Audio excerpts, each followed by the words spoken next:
a boomerang employee? Wow, it was the worst experience ever. Our generation of employers are like that. I can't tell if you're sarcastic or not. Oh! Can you really be friends with your colleagues? This is your daily Ketchup. Boom.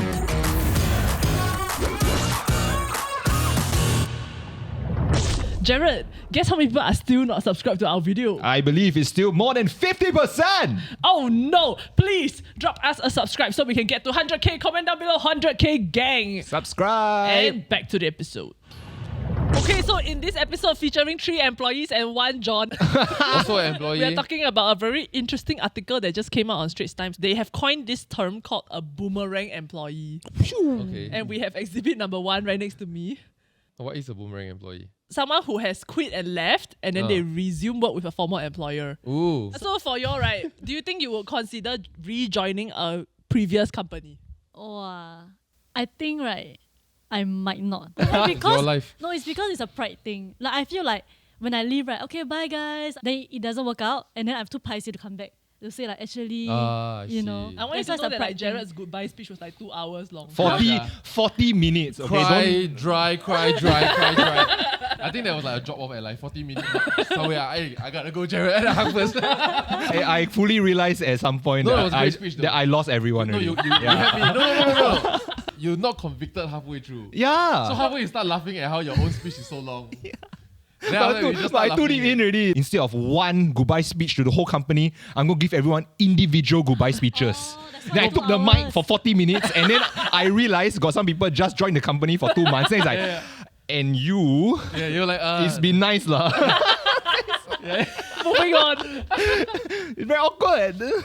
But yeah, so as someone who left and eventually came back after 2 years, 1.5. 1.5 years, what was like going through your mind when you were considering whether to come back? Yeah, okay. So I actually had the same consideration as like Shams of like how like, wow, am I going to be tucking my tail in between my legs and like crawling back like, it didn't work out lah. And I know that a lot of things had changed. The daily Ketchup had become like, had just exploded and everything. Then where is my place in this company lah? Then I'm saying like, is it kind of like regressing if I just like go back to something that is comfortable?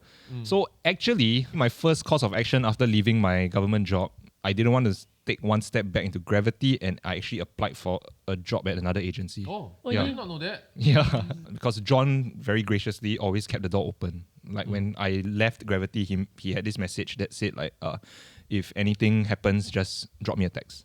No, wait, let me hijack the story. If I'm not wrong, some memories is that I think Jared went and replied to the message that I sent him I did. like months and years ago, right? Oh! Then like, is this still on the table? Then I just reply, of course. Then I say, what's your timeline? Then he gave me a random timeline, which I thought that was when he will resign lah. So I just, okay lah, got time. Yeah. Months in advance. Then I'm like, actually, now also not a very good time. If you join now, I cannot give you what I think. I cannot give you the offer that I think you deserve. Right. So I said, can you come back in like, which is this year, like mid this year, which is like June. And then he said, but I quit my job. Yeah, like, shouldn't we talk about this first? Like, what the So like, long story short, then 2 weeks later he joined us. Okay, timeline. Okay, let's do a timeline. So in September, I kind of quit my job in the public sector, and I was applying. I tried to look for another media company, and then I got accepted. And then in October, I worked there for 1 month. Oh, nice. Where? Yeah. Ooh. Wow, it was the worst experience ever. So you quit. Yeah, because the probation is not just for for company to assess you, it's also for company to assess you. That one, right? And so That's my script, by the way. yeah, so I knew that I didn't want to stay here anymore, and I said, and I thought to myself like, why am I putting myself through this when I know that there is someplace so much better? Yeah, and that one is you text me already or haven't? Haven't. I was looking at the chat You just like making every sure. day. I was like, Again. either way, I know that I needed a break. My wife agreed also, and so I say like, come what may also, whether it's immediately or not immediately. That's why I so bochap. Right. Yeah. Yeah, he was really weirdly bochap. Yeah. But And how do you overcome that? How do you decide like, okay, I'm not prideful anymore, and then like I'll just text John? But why is it a pride problem? No, I'm not sure whether it's a paiseh feeling or it's a feeling of power or control in a sense, because I think between employee and boss, there's always this weird dynamic of like, oh, I have to show that I'm a valued employee, that like if you don't pay me well or if you don't whatever, right, then I can leave, and then that will cause an impact to the company.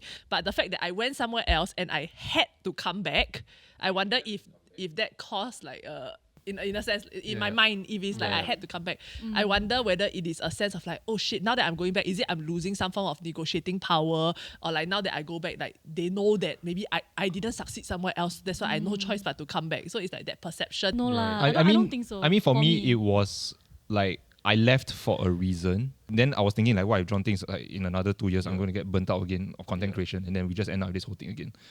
The thinking from my end is none of the thinking that y'all have mentioned. The thinking is that it's a fact, and especially if you're an employee and you've done it for a while, you also know that you want to give your employees the best, but then sometimes you are not good enough as a leader. Sometimes your company don't make the excess in cash such that you can remunerate in tangible benefits as opposed to just good jobs and dinners, you know. And you always know that they deserve better. Or that's how, like, I think me and many of my entrepreneur friends all feel. That you always feel like, wow, you're so talented. Then every day we wake up like, why y'all work for us? You know, that is this weird twilight zone that we live in. And whenever someone want to leave, we low-key understand why you leave. Like, even if you haven't tell me yet, I also know. Maybe you think my company too small, no future for you, right? Or we look around and we see there are media companies that's bigger than mine. So it's like, the question is why y'all stay?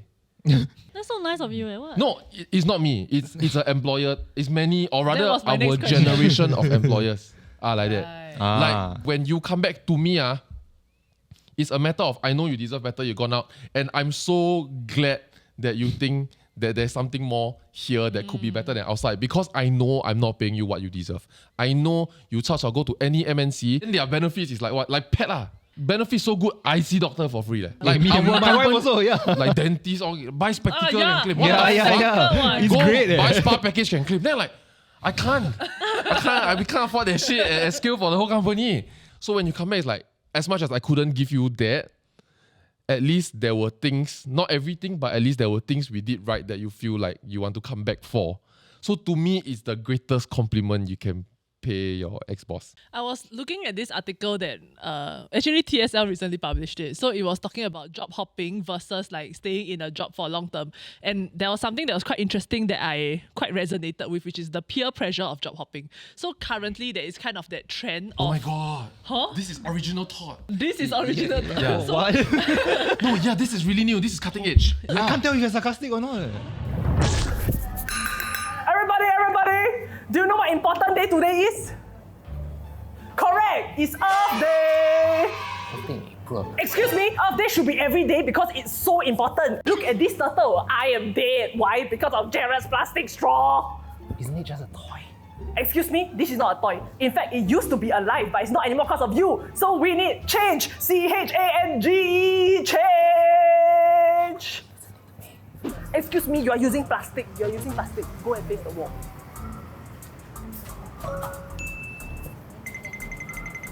Excuse me.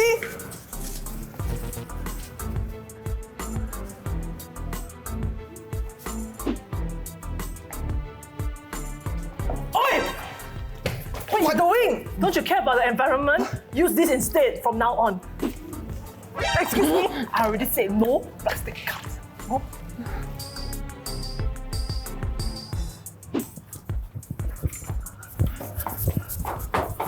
Excuse me. Oh. Okay, jokes aside, we really do have a problem. In Singapore, more than 200,000 tons of disposables are thrown away every year. And this is actually equivalent to about 4,000 HDB flats worth of space. Which means if we all just reduced our use of single-use plastics, we could have 37 more blocks of BTOs. Don't think that's how it works. But yeah, sure, make the leap of logic. You know what the real leap of logic is? Knowing that one of the solutions is to use non-plastic alternative packaging, but refusing to do so because it's inconvenient, and they want to complain, wow, the weather damn hot, yeah. Okay, I know we probably sound a bit preachy right now and nobody's perfect, but it is important that we don't stop trying to do our part because every little effort counts. If not, Semakau landfill is going to be filled up by 2035 and I, for one, don't want to smell any more like trash than I already do, okay? So please let's not make this landfill overflow. For more information on the innovations supported by Temasek Foundation and how their solutions can create a positive impact on the environment, check out these resources and give them a follow.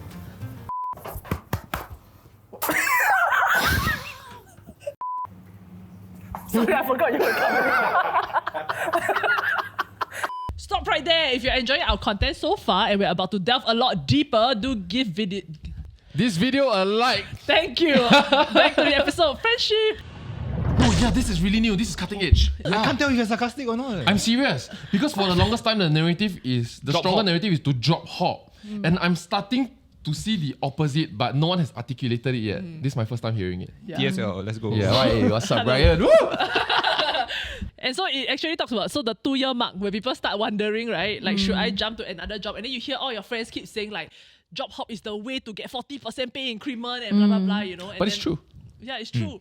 So then I keep thinking like, then in my current place, is it I stagnant? You know, is it I this? Then I start asking all these sorts of questions. And then what I didn't realize was that it was that peer pressure, which is why this article also was like a revelation. Wow, moment Brian for knows me. what he's doing. This is also a secret lab chair.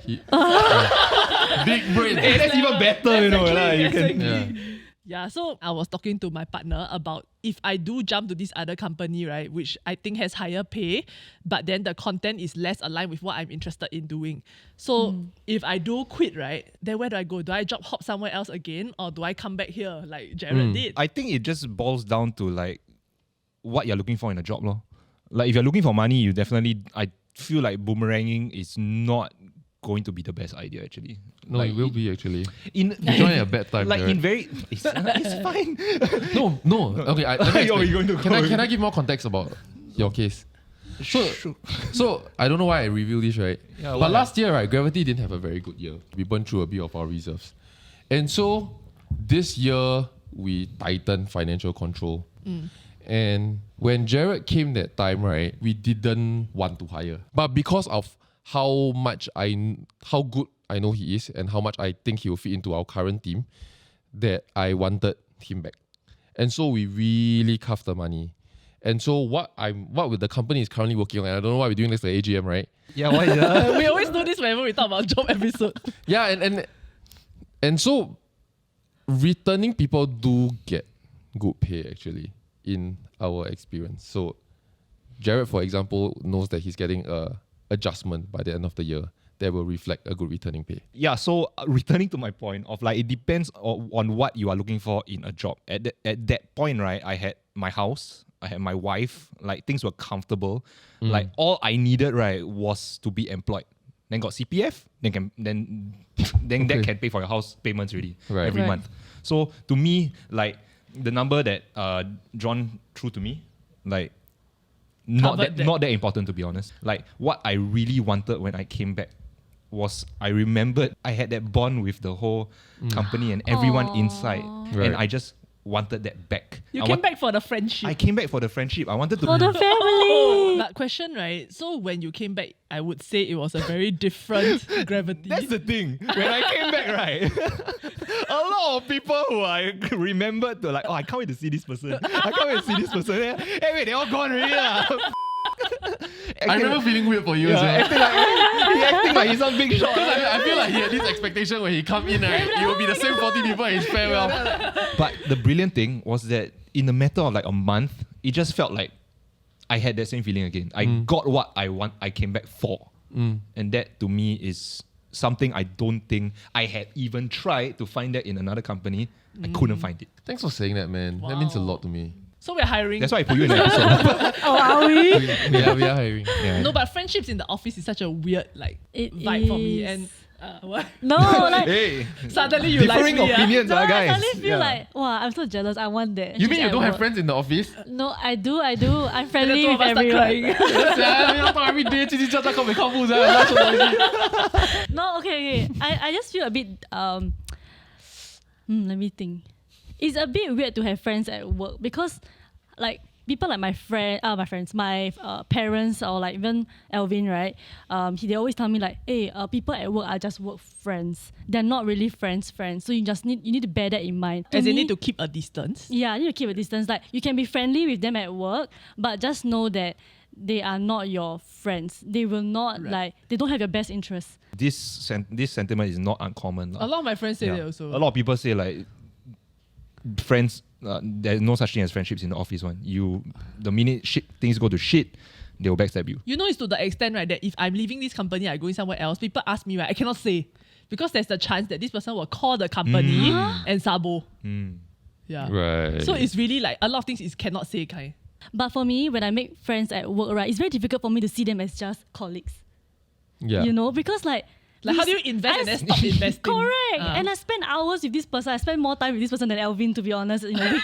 Yeah. Right? It's true. It's true. Like 8 hours, 9 hours a day, right? Then you times 5. Yeah, anyways. This line is very blur for me. And then it also feels good, right, to have some, like, say you have some frustration at work, right? Yeah. Then it's great to have someone else who's also working at the same place as you and also understand your frustration as compared to me Do telling be like Alvin. Yeah. Right? Yeah, lor. So then I realized that actually it can be quite difficult if you have very close friends at work, right? But then we, even including me, we don't have the correct level of maturity to differentiate work expectations and friendship expectations. Yeah, so when that crosses, right, then we get a bit angry at each other, and I don't know how to confront these feelings, emotions. Yeah. So then So I you want me think to back. talk to John Paul or what? No, but I'm good. That's why jump on this episode. Upon Shom's request. No, Did he so hear that's why service? it's Okay, very he hear service. Salute.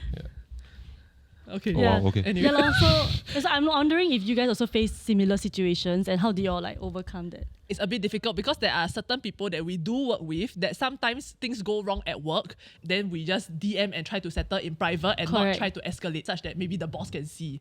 So then when it comes to this, then it becomes very difficult. For example, in my role where I'm in a bit of a middle ground, right? I don't want people to feel like, oh, I pauto up, that kind of thing. Yeah. And then I also don't want to feel like the uppers to feel like, how come this problem arise and then Denise didn't flag until it was too late. It was to protect her friend. True. Yeah, so then I feel like that's where the lines start to blur, which is why for a long time also in the company, I felt like there was really no point make friends. Like I come here, I do my job, I can vibe with the people here. If I want to talk to them at lunch, I can. Then that's it. I Thank you. go home, then I wouldn't have to think about them anymore because I have my own friends outside. Yeah. Is this the period of time where you and JP just don't hang out with us? What do you mean? It's still happening. No. Wait, you all hang out? So anyway, but it came to a point where I unconsciously started making friends. So like I ended up having 2 very close friends in the office that we will go out for dinner. I think that's the measure, right? So something recently happened in the office, right, which I can briefly summarize. So there was someone that we let go of, and then there was a bit of conflict regarding his letting go and why he was let go, and also the handling of it. Then it drove a bit of a rift. We legit didn't talk for like a good, I think, 1 or 2 weeks. Oh. And then that felt very weird to me because at that point, they were the people in the office who, if anything happened at work, right, high chance is I ran to them at dinner. And it's vice versa. And it gave this whole thing, right, gave me a very big clarity on friendships in the office. So what I had then realized was that because a lot of our friendship had been built on, in a sense, trauma bonding. So like things that happen at work, then we complain, then it almost becomes some form of like an inside joke, right? Yeah. And then it was built a lot on that. I mean, to put it bluntly, it was gossip. And I can share this because we were good friends enough to be able to talk it out in the end, Right. thankfully. So, and I shared this with her also, that it felt like because so much of our friendship is built around talking about other people, that when whatever we were talking about, right, essentially became what was happening to us, the friendship fell apart because it was built on nothing except talking about other people. And for a long time, it always felt to me like, oh, it's a pillar of support in the office. It's like, it's harmless because I'm just complaining to them and then we keep it in confidence amongst us.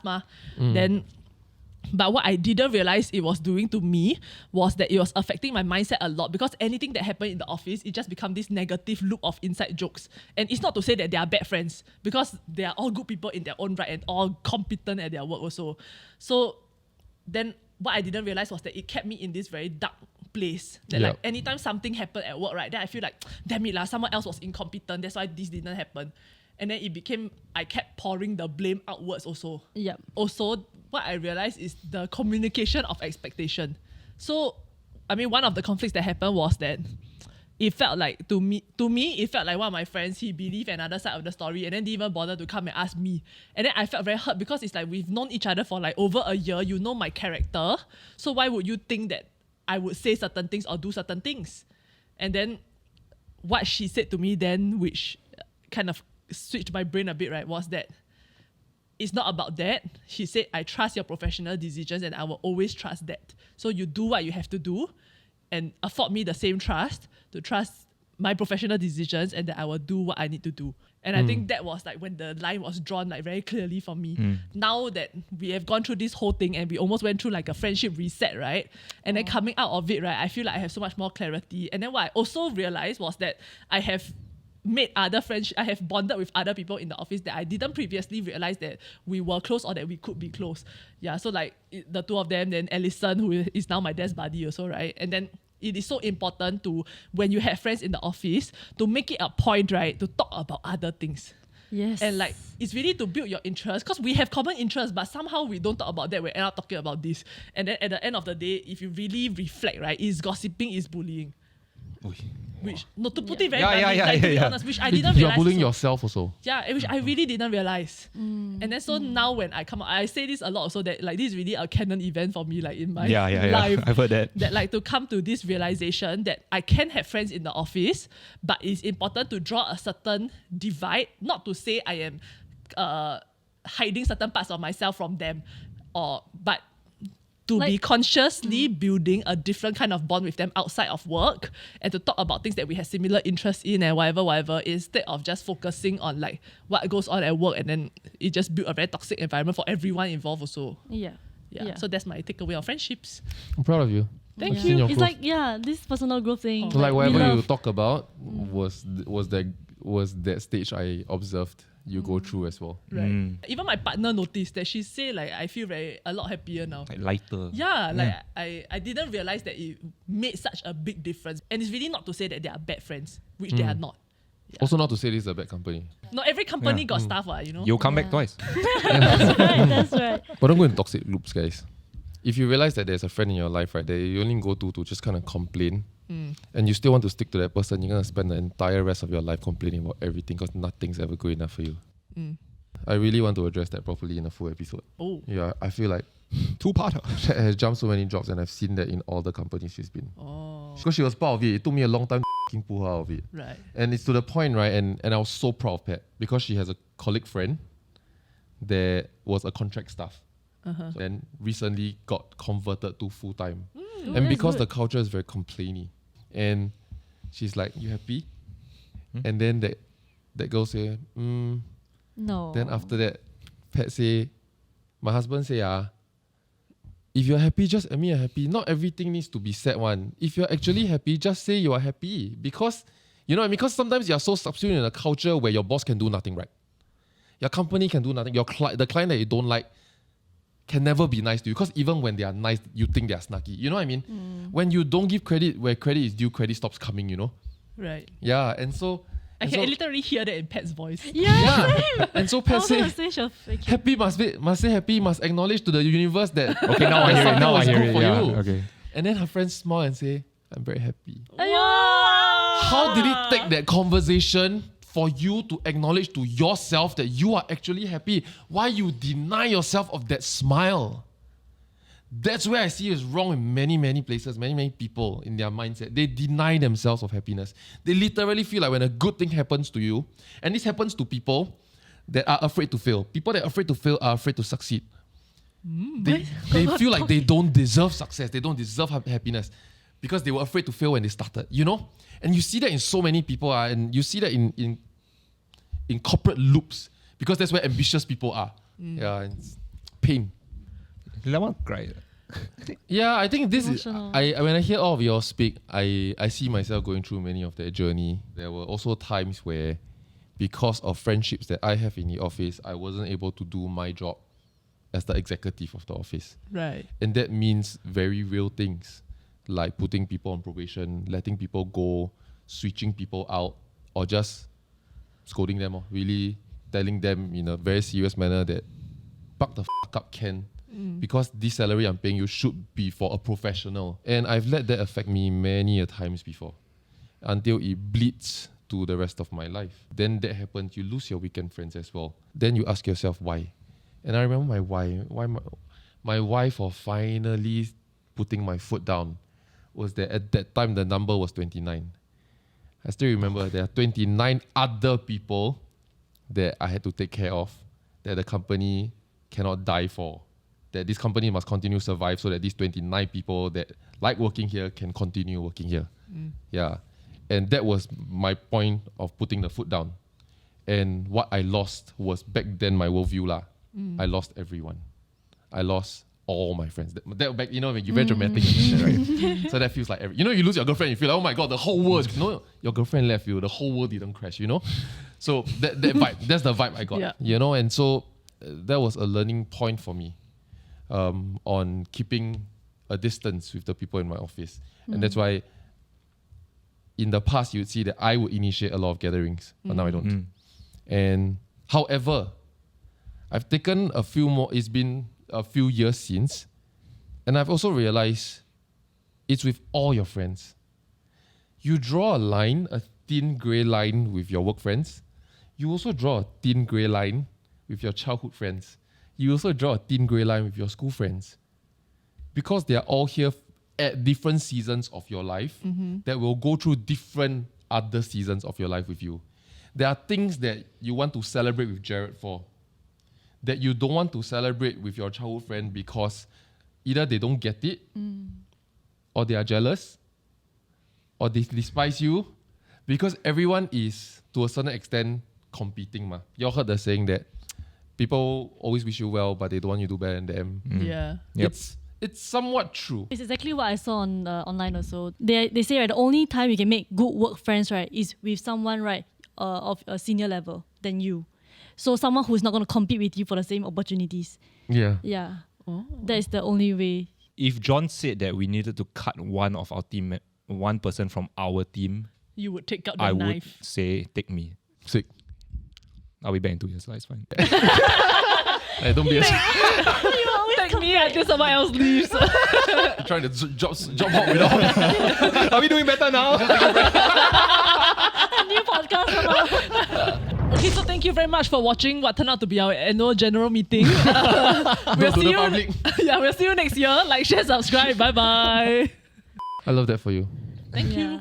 It's giving. It's really giving. Slay. It's giving now. That's it. It just ends. Yeah, it's giving. Isn't it? It's giving something. I just No, it's just giving. No, it's just no, giving. it's giving I'm something, sorry, right? it's What the It's just I just giving. learned this like 2 months ago. It's just giving. I'm So sorry. then one day it's just it's lazy.